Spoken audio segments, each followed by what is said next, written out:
پرانے زمانے کی بات ہے جب بغداد شہر کی پر رونق گلیوں میں دولت اور طاقت کا ایسا نشہ تھا جو انسان کی آنکھوں پر پردہ ڈال دیتا۔ اسی دور میں وہاں ایک نہایت امیر اور طاقتور شخص رہا کرتا جس کا نام منصور تھا۔ اس کے پاس اتنی دولت تھی کہ وہ اپنے سونے اور چاندی کے سکے بھی نہیں گن سکتا، مگر اس کی بے شمار دولت نے اس کے دماغ میں عجیب سا فطور پیدا کر دیا تھا۔ وہ سمجھتا تھا کہ وہ اس دنیا کا خدا ہے اور کوئی بھی طاقت اسے ہرا نہیں سکتی۔ منصور کا غرور آسمان کو چھو رہا تھا۔ وہ اکثر اپنے چاپلوسوں اور درباریوں کے درمیان بیٹھ کر بڑے فخر سے کہتا، موت صرف کمزور لوگوں کے لیے بنی ہے، میں تو امر ہوں۔ میری دولت اور میری فوج موت کے فرشتے کو بھی دروازے پر روک سکتی ہے۔ اس کا یہ کفریہ جملہ سن کر لوگ خوف کے مارے کانپ جاتے، مگر کسی میں اتنی ہمت نہ تھی کہ وہ منصور کے آگے زبان کھول سکتا۔ اس کا ماننا تھا جب تک اس کے پاس پیسہ ہے وہ تقدیر بھی خرید سکتا ہے۔ منصور نے اپنے عالی شان محل کے چاروں طرف ایسے پہرہ دار لگا رکھے تھے جو پرندے کو بھی پر نہ مارنے دیتے۔ وہ کہا کرتا اگر موت آئے گی تو بھی وہ اسے رشوت دے کر واپس بھیج دے گا۔ اس کے دل میں خوف خدا بالکل ختم ہو چکا تھا۔ وہ لوگوں پر ظلم کرتا، غریبوں کی زمینیں ہڑپ لیتا اور جو کوئی اس کے آگے سر نہ جھکاتا وہ اسے دردناک سزا دیتا۔ پورا بغداد اس کے نام سے تھر تھر کانپتا تھا، لیکن قدرت خاموشی سے اس کا تماشا دیکھ رہی تھی، کیونکہ ہر عروج کو زوال آنا ہی ہوتا ہے۔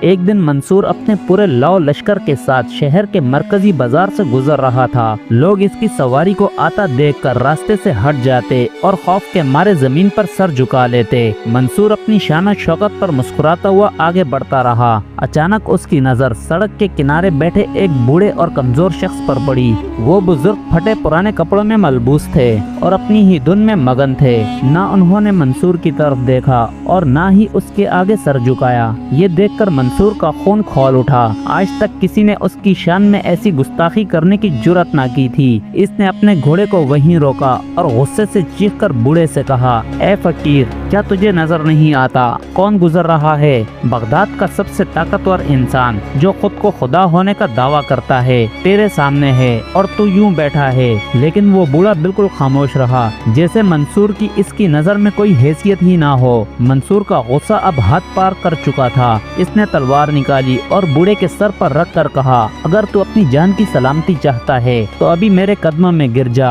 اور مجھ سے معافی مانگ، ورنہ میں تیرا سر دھڑ سے الگ کر دوں گا۔ بوڑھے نے آہستہ سے اپنی آنکھیں کھولی اور منصور کی آنکھوں میں آنکھیں ڈال کر بغیر کسی خوف سے کہا، جان دینے اور لینے والی رب کی ذات ہے، تو بس مٹی کا پتلا ہے، تیرا غرور بے بنیاد ہے۔ منصور کے لیے یہ الفاظ کسی تھپڑ سے کم نہ تھے۔ بھری محفل اور بھرے بازار میں اس کی ایسی بےزتی اس سے برداشت نہ ہوئی۔ اس نے چیختے ہوئے اپنے سپاہیوں کو حکم دیا، پکڑ لو اس بدتمیز کو، اس نے میرے خدا ہونے پر شک کیا ہے، اس کی سزا صرف موت ہے، اسے ابھی اور اسی وقت میرے سامنے قتل کر دو تاکہ پورے بغداد کو معلوم ہو جائے کہ منصور کے خلاف بولنے والے کا انجام کیا ہوتا ہے۔ یہ سن کر لوگ سہم گئے اور خوفزدہ ہو کر پیچھے ہٹنے لگے۔ سپاہی فوراً آگے بڑھے اور نہتے بوڑھے کو پکڑ لیا۔ اس بوڑھے نے کوئی مزاحمت نہ کی اور نہ ہی رحم کی بھیک مانگی۔ منصور نے جلاد کو حکم دیا کہ اس کا سر تن سے جدا کر دیا جائے۔ جب جلاد نے اپنی تلوار اٹھائی تو بوڑھے کے چہرے پر ایک عجیب سا سکون تھا۔ منصور ہنستے ہوئے کہنے لگا،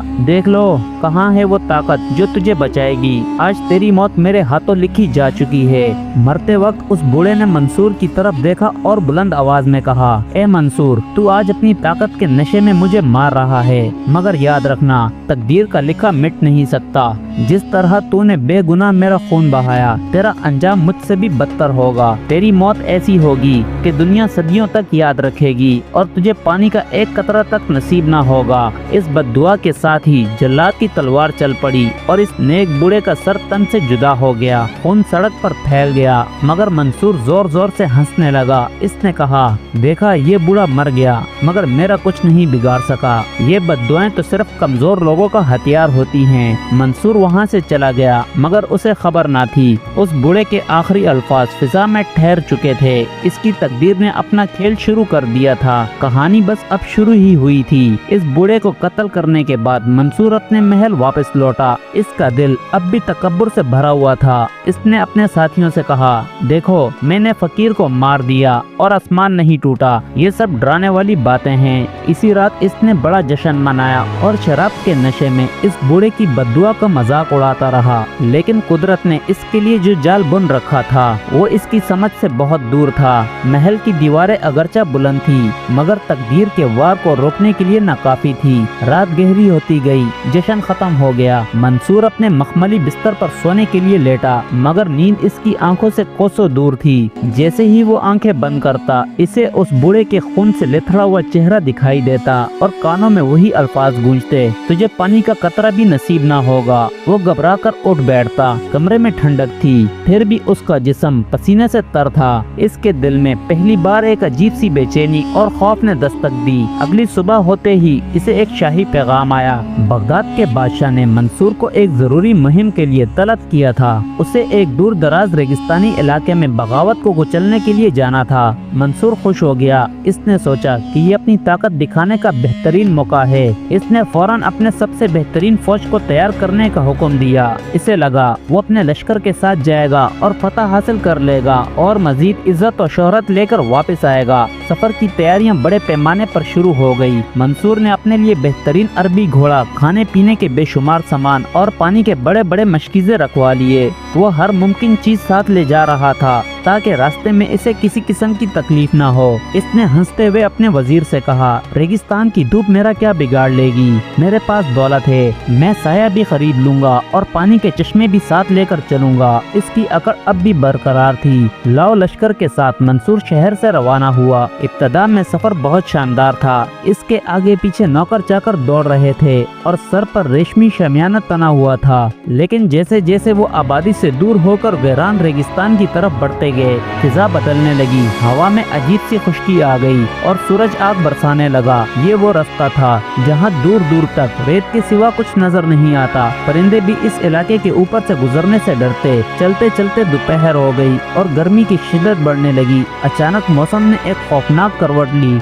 आसमान का रंग पीला पड़ गया और तेज गर्म हवाएं चलने लगी। ये कोई मामूली आंधी न थी, बल्कि एक शदीद रेगिस्तानी तूफान था जो सीधा इनके काफिले की तरफ बढ़ रहा था। घोड़े बदकने लगे और सिपाहियों में अफरा तफरी मच गई। मंसूर चीखा, रुको, आगे मत बढ़ो, मगर कुदरत के इस कहर के सामने किसी को इसकी आवाज सुनाई ना दी। रेत का बगोला सबको निगलने के लिए तैयार खड़ा था। वो रेगिस्तानी तूफान इतना जबरदस्त था कि दिन में ही रात जैसा अंधेरा छा गया। मंसूर और इसके सिपाही एक दूसरे को देख भी नहीं पा रहे थे। इस भगदड़ में मंसूर का काफिला तितर बितर होने लगा। राशन और पानी से लदे हुए ऊंट डर कर इधर उधर भागने लगे। अब कहानी में आगे बढ़ने से पहले आपसे छोटी सी गुजारिश है, अगर आपको ये कहानियाँ पसंद आती हैं तो हमारे चैनल को सब्सक्राइब कर दें। तूफान के बाद मंसूर अपने चंद वफादार साथियों के साथ एक तरफ रह गया, जबकि बाकी फौज रास्ता भटक चुकी थी। जब तूफान थमा तो मंजर बिल्कुल बदल चुका था। जिस रास्ते पर वो थे वो रेत के टीलों में दब चुका था। मंसूर ने आंखों से रेत साफ की और चारों तरफ देखा। जहाँ तक नजर जाती सिर्फ रेगिस्तान ही नजर आता। इसके साथ अब सिर्फ 5-6 सिपाही और 2 घोड़े रह गए थे। सबसे बुरी खबर ये थी कि पानी और खाने का सारा सामान उन ऊँटों पर था जो तूफान में कहीं गुम हो गए थे। मंसूर के पास अब सिर्फ कमर से बंधी एक छोटी सी पानी की बोतल बची थी। इस वीराने में खामोशी इतनी गहरी थी कि वो अपने दिल की धड़कन भी सुन सकता था। सिपाहियों के चेहरों पर हवाइयाँ उड़ने लगी। एक सिपाही ने डरते हुए कहा, हजूर, हम रास्ता भटक चुके और हमारे पास पानी भी बिल्कुल नहीं। अगर हमने जल्द ही कोई नखलिस्तान न ढूंढा तो हम सब प्यास से मर जाएंगे। मंसूर ने गुस्से से इसे डांटा, चुप रहो, मैं मंसूर हूँ, मौत मेरा कुछ नहीं बिगाड़ सकती, हम जल्द ही रास्ता ढूंढ लेंगे। लेकिन अंदर ही अंदर मंसूर को बूढ़े की बात याद आने लगी। तेरा अंजाम बहुत बुरा होगा। सूरज ढलने लगा मगर जमीन अब भी आग का तवा बनकर दिख रही थी। मंसूर का गला सूखने लगा। इसने अपनी पानी की बोतल निकाली और एक घूंट पी लिया। पानी हलक से नीचे उतरा तो इसे कुछ کچھ سکون ملا، مگر یہ سکون عارضی تھا، اسے اندازہ نہ تھا یہ ریگستان ایک ایسی بھول بھلیا ہے جہاں سے نکلنا ناممکن ہے۔ ابھی تو اس کی آزمائش شروع ہوئی تھی۔ رات کے اندھیرے میں ریگستان کسی بھوکے درندے کی طرح خاموش بیٹھا تھا، اپنے شکار کے انتظار میں۔ ریگستان کی رات جتنی سرد اور خوفناک تھی، اگلی صبح اتنی ہی جان لیوا ثابت ہوئی۔ سورج نکلتے ہی ریت پھر سے آگ اگلنے لگی۔ منصور اور اس کے بچے کچے ساتھی تھکے ہارے ریت پر چل رہے تھے۔ چاروں طرف ایسی خاموشی تھی کہ اسے اپنی ہی سانس کی آوازوں سے ڈرانے لگی۔ منصور کے پاس جو چھوٹی سی پانی کی بوتل تھی وہ اب آدھی رہ گئی۔ اس نے اسے اپنی جان سے بھی زیادہ حفاظت سے چھپا رکھا تھا، کیونکہ وہ جانتا تھا یہاں سونے کے سکوں کی نہیں بلکہ پانی کی قیمت ہے۔ دوپہر ہوتے ہوتے گرمی برداشت سے باہر ہونے لگی۔ منصور کے ساتھ چلنے والے سپاہیوں کے حلق سوکھ کر لکڑی کی طرح ہو گئے، ان کے ہونٹ پھٹ چکے تھے اور آنکھیں اندر دھنس گئی تھی۔ ایک وفادار سپاہی نے ہمت کر کے منصور سے کہا، حضور اب ہم ایک قدم بھی نہیں چل سکتے، اگر پانی کا ایک گھونٹ مل جائے تو شاید ہماری جان میں کچھ جان آ جائے۔ منصور کی آنکھوں میں رحم کی کوئی جگہ نہ تھی۔ اس نے اپنی بوتل کو مضبوطی سے تھام لیا اور بے رخی سے جواب دیا، یہ پانی صرف میرے لیے ہے، میں تمہارا آقا ہوں، میری جان تم سب سے زیادہ قیمتی ہے۔ اگر میں زندہ رہا تو بغداد جا کر نئی فوج کھڑی کر لوں گا، مگر تم لوگوں کی کوئی حیثیت نہیں۔ منصور کے اس جواب نے وفاداری کی رہی سہی ڈور بھی توڑ دی۔ سپاہیوں نے ایک دوسرے کی طرف دیکھا۔ اس ویرانے میں جہاں موت سر پر ناچ رہی تھی، بادشاہ اور غلام کا فرق مٹ چکا تھا، اب صرف پیاس کی حکمرانی تھی۔ سپاہی اچانک پیاس سے پاگل ہو گئے۔ دو سپاہیوں کا صبر جواب دے گیا، انہوں نے منصور کو گھیر لیا۔ ایک سپاہی غصے سے بولا، یہاں نہ کوئی محل ہے نہ ہی تیری حکومت، یہاں ہم سب برابر ہیں۔ انہوں نے منصور پر حملہ کر دیا تاکہ اس سے پانی چھین لیں۔ منصور نے اپنی تلوار نکالی، مگر کمزوری کے باعث ان کا مقابلہ نہ کر سکا۔ ہاتھا پائی میں وہ قیمتی پانی کی بوتل بھی زمین پر گر گئی اور اس کا ڈھکن کھل گیا۔ منصور کی آنکھوں کے سامنے وہ پانی جو اس کی زندگی تھا تپتی ہوئی ریت میں بہہ گیا۔ ریت نے پلک جھپکتے ہی سارا پانی جذب کر لیا، جیسے وہ صدیوں سے پیاسی ہو۔ منصور چیخ اٹھا، نہیں، تم نے یہ کیا کر دیا؟ سپاہیوں نے افسوس سے خالی بوتل کی طرف دیکھا۔ اب منصور کے پاس بھی پانی نہ تھا اور نہ ہی سپاہیوں کے پاس۔ اس بوڑھے کی بد دعا اپنا اثر دکھانے لگی تھی۔ پانی پاس ہو کر بھی اسے نصیب نہ ہوا اور زمین میں جذب ہو گیا۔ غصے اور مایوسی میں سپاہیوں نے فیصلہ کیا کہ وہ اب اس گھمنڈی شخص کے ساتھ نہیں رہیں گے۔ انہوں نے بچے ہوئے دونوں گھوڑے منصور سے چھین لیے۔ منصور چیختا رہا، میں تمہیں دولت سے مالا مال کر دوں گا، مجھے مت چھوڑو۔ مگر سپاہیوں نے ایک نہ سنی۔ انہوں نے کہا، تیری دولت یہاں کنکر کے پتھروں کے برابر ہے، ہمیں اپنی جان بچانی ہے۔ وہ گھوڑوں پر سوار ہو کر وہاں سے نکل گئے۔ منصور کو اس ویران ریگستان میں بالکل اکیلا اور بے سہارا چھوڑ کر اب منصور تنہا تھا۔ وہ شخص جس کے ایک اشارے پر ہزاروں سر جھک جاتے تھے، آج ایک سائے کے لیے ترس رہا تھا۔ اس کے شاہی کپڑے اور بھاری زیورات اب اس کے لیے مصیبت بن گئے تھے۔ سورج کی تپش سے اس کا جسم جھلس رہا تھا۔ وہ لڑکھڑاتے قدموں کے ساتھ آگے بڑھنے لگا، مگر ہر طرف ریت کے ٹیلے تھے جو اسے منہ چڑھا رہے تھے۔ اس کا گلا اتنا سوکھ چکا تھا کہ اب تھوک نگلنا بھی ممکن نہ تھا۔ اسے اپنی موت صاف نظر آنے لگی۔ چلتے چلتے منصور کی نظر کچھ دور چمکتی ہوئی چیز پر پڑی۔ اسے لگا وہاں پانی کا کوئی تالاب ہوگا۔ امید کی ایک کرن جاگی۔ وہ اپنی پوری طاقت جمع کر کے اس کی طرف دوڑا۔ پانی پانی، اس کے سوکھے ہونٹوں سے بے بس ساختہ چیخ نکلی۔ لیکن جب وہ وہاں پہنچا تو دیکھا وہ صرف سیراب تھا، وہاں صرف جلتی ہوئی ریت تھی۔ وہ مایوسی سے گھٹنوں کے بل گر پڑا اور آسمان کی طرف دیکھ کر رونے لگا۔ پہلی بار منصور کو اپنی بے بسی کا احساس ہوا۔ اس کے ذہن میں اب بوڑھے کا چہرہ گھومنے لگا جسے اس نے بے دردی سے قتل کر دیا تھا۔ اسے وہ الفاظ یاد آئے، تجھے پانی کا قطرہ بھی نصیب نہ ہوگا۔ آج اس کے پاس دنیا بھر کی دولت تھی، اس کی جیبیں قیمتی ہیروں سے بھری ہوئی تھی، مگر وہ ان ہیروں کے بدلے میں پانی کی ایک بوند بھی نہیں خرید سکتا تھا۔ اسے سمجھ آ گیا تھا کہ قدرت کی عدالت میں انصاف شروع ہو چکا ہے اور وہاں کوئی رشوت نہیں چلتی۔ شام ہونے لگی مگر گرمی کم نہ ہوئی۔ منصور کی زبان باہر لٹکنے لگی اور آنکھوں کے سامنے اندھیرا چھانے لگا۔ وہ اب چل بھی نہیں پا رہا تھا، بس ریت پر رینگ رہا تھا۔ اسے محسوس ہوا کہ اس کا انجام قریب ہے۔ اس کے چاروں طرف گدھ منڈلا رہے تھے جو اس کی موت کا انتظار کر رہے تھے۔ وہ اپنی تقدیر سے بھاگنے کی کوشش کر رہا تھا، مگر تقدیر اسے گھیرے کھڑی تھی۔ ابھی اسے اور تڑپنا باقی تھا کیونکہ اس کی سزا پوری نہیں ہوئی تھی۔ ریگستان کی وہ رات منصور کے لیے قیامت کی رات बन गई। कड़ाके की सर्दी में वो रेत के ऊपर पड़ा कांपता रहा। इसे अपने महल के वो फव्वारे याद आ रहे थे जहाँ दिन रात साफ पानी बहता रहता और वो इसे बेदरेक जाया करता। आज वही पानी इसकी आंखों के सामने नाच रहा था, मगर हकीकत में इसका गला कांटों की तरह सूखा हुआ था। इसे एहसास हुआ दौलत बिस्तर तो दे सकती है मगर नींद और सुकून नहीं। तकदीर उसे एक एक बूंद के लिए तरसा रही थी। प्यास की शिद्दत ने उसे पागलपन की हद तक पहुंचा दिया था। इसने दीवानों की तरह अपने हाथों से रेत को खोदना शुरू किया, इस उम्मीद में कि शायद जमीन के नीचे कुछ नमी मिल जाए। इसने इतनी जोर से रेत खोदी कि इसके नाजुक हाथों के नाखून टूटने लगे और उंगलियों से खून रसने लगा। मगर अफसोस, वहाँ सूखी और तपती हुई रेत के सिवा कुछ न था। इसका अपना खून रेत पर गिरा और फौरन जज्ब हो गया, जैसे रेगिस्तान इसे बता रहा हो कि यहाँ कोई भी तेरा नहीं। अगली सुबह जब सूरज निकला तो मंसूर की हालत एक जिंदा लाश जैसी हो चुकी थी। इसके जिस्म में हिलने की भी ताकत न रही। आसमान में उड़ते हुए गिद्ध अब नीचे उतरने लगे और वो इसके गिर्द घेरा डालकर बैठने लगे। वो जानते थे कि अब इनका शिकार कहीं नहीं जा सकता। मंसूर ने इन्हें डराने के लिए हाथ उठाना चाहा, मगर इसका हाथ भी ना उठ सका। वो बेबसी से इन परिंदों को देखता रहा जो इसकी मौत का तमाशा देखने के लिए जमा हुए थे। इस जिल्लत भरे लम्हे में मंसूर को अपनी वो बात याद आ गई जो इसने बूढ़े से कही थी, मैं खुदा हूँ, मैं खुदा हूँ, मैं कभी नहीं मरूंगा। आज वो खुद को देख रहा था, एक मामूली कीड़े की तरह वो रेत पर रेंग रहा है।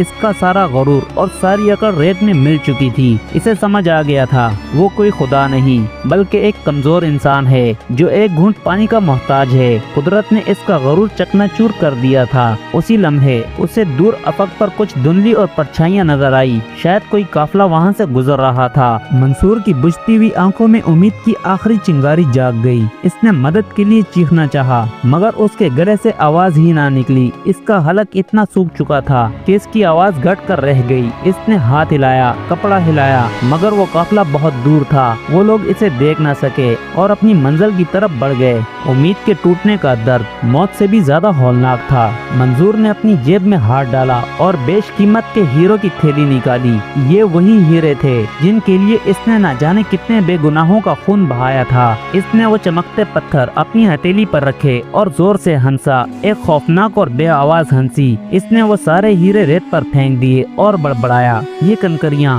महज कंकरियां। आज एक गिलास पानी की कीमत इन हीरो से ज्यादा है। अब दौलत और शोहरत का पर्दा इसकी आंखों से मुकम्मल तौर पर हट चुका था। इसने देखा कि वो तलवार जिससे इसने बेगुनाह बूढ़े को कत्ल किया था कुछ ही फासले पर रेत में आधी दबी पड़ी थी। वो तलवार जो कभी इसकी ताकत की निशानी थी आज बेकार लोहे का टुकड़ा बन चुकी थी।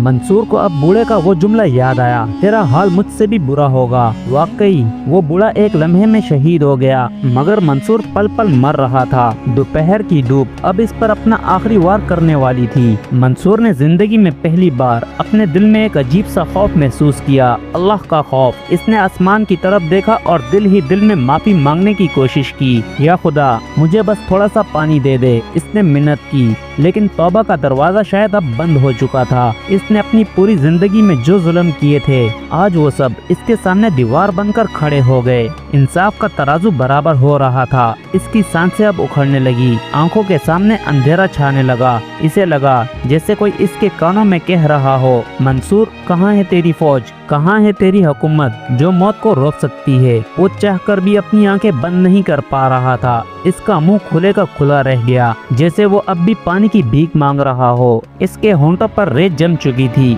और जबान कांटे की तरह चुभ रही थी। अब वो अपने अंजाम के बिल्कुल करीब था। आखिरकार वो लम्हा आ ही गया। मंसूर का जिस्म साकत हो गया, लेकिन इसकी आंखों में खौफनाक वीरानी थी। उस बुजुर्ग की बद्दुआ लफ्ज ब लफ्ज सच साबित हो चुकी थी।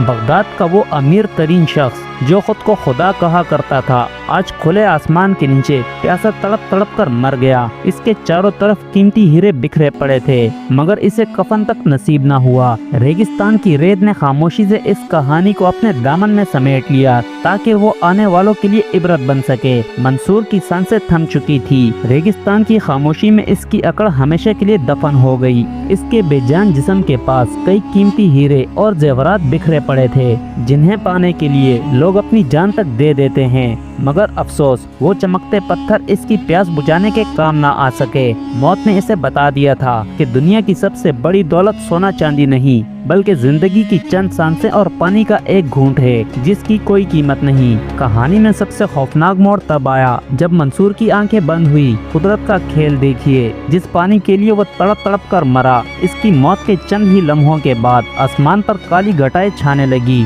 वही सूरज जो आग बरसा रहा था बादलों में छुप गया और इसी खुश रेगिस्तान में मूसलाधार बारिश शुरू हो गई। यूं लग रहा था जैसे तकदीर मंसूर की लाश पर हंस रही हो और इसका मजाक उड़ा रही हो। ठंडे पानी के कतरे मंसूर के सूखे होंठों पर गिर रहे थे, मगर अब वो इन्हें पी नहीं सकता था। जिस पानी की एक बूंद के लिए इसने अपनी पूरी सल्तनत लुटाने की कोशिश की, वो अब इसके चेहरे को भिगो रहा था, मगर इसके हलक तक नहीं जा सकता था। ये कुदरत का सबसे बड़ा इंतकाम था। उस बुजुर्ग की बात 100% सच साबित हुई। इसे पानी का कतरा भी नसीब ना हुआ। कुछ दिन के बाद वहाँ से एक काफिला गुजरा। मुसाफिरों ने देखा रेत पर सफेद हड्डियों का एक ढांचा पड़ा है। इसके चारों तरफ हीरे और जवाहरात बिखरे पड़े हैं। उन्होंने इसे पहचान लिया कि ये शाही लिबास उस घमंडी मंसूर का है। हैरत की बात ये थी कि किसी ने उन हीरों को हाथ तक ना लगाया और वो ऐसे ही पड़े थे जैसे कूड़ा करकट हो। ये मंजर सबक दे रहा था कि मौत के आगे दौलत की कोई हैसियत नहीं होती। जब ये खबर बगदाद पहुंची तो लोगों के रोंगटे खड़े हो गए। वो शख्स जो कहता था मैं कभी नहीं मरूंगा,